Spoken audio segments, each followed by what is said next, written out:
We are here now at Kasiguran to visit Pastor Rafael and Sister Elsie. How are you, Sister Elsie? I'm fine.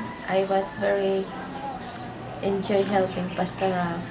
I am pregnant for the second baby. I'm Pastor Raf Dominguez, assigned here in Kasiguran. This is my wife, Sister Elsie. By the way, we are already more than 4 years here in Kasiguran, and we are enjoying the ministry.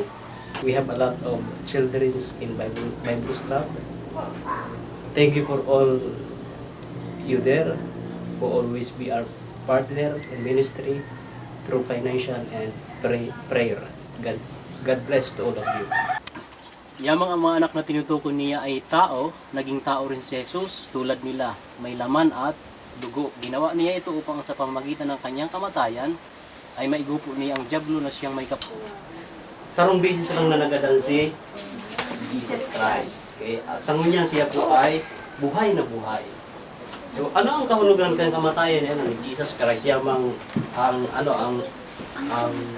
week na to ay sabi patungkol sa sa mahal na araw. So may nabasa po ako na article na na English yung kaya bibigulong ko na. Sabi po doon sa sa article na yon, dai pa daw po niya to nasasabutan ang kahulugan kan buhay